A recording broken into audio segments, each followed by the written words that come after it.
بسم اللہ الرحمن الرحیم۔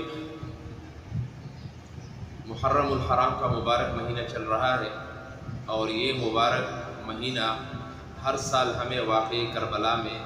حضرت حسین رضی اللہ تعالیٰ عنہ کی شہادت کی یاد دلاتا رہتا ہے۔ حسین رضی اللہ تعالیٰ عنہ کے اتباع کرنے کا نام یہ نہیں ہے کہ ہم محرم میں جھنڈے لگائیں، جلوس نکالیں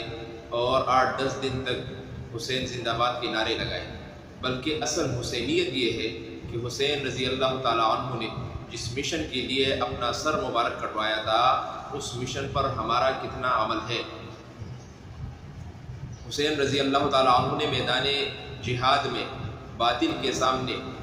حق کی دفاع کرتے ہوئے اپنے جام شہادت اپنے سر کا نذرانہ پیش کیا،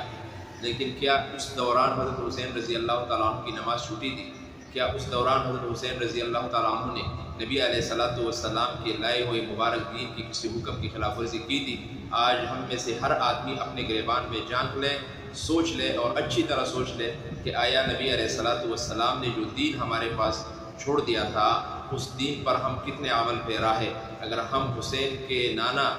صلی اللہ علیہ وسلم کی دین پر عمل پیرا ہے تو ہم حقیقی حسینی ہیں، اور اگر ہم حسین کے نانا اور سرور کائنات صلی اللہ علیہ وسلم کی دین پر عمل پیرا نہیں ہے، ان کے احکامات کو ماننے والے نہیں ہے، تو نام سے صرف حسینی یا حسین کے زندہ باد کے نعرے لگانے سے ہم حسینی نہیں بنیں گے۔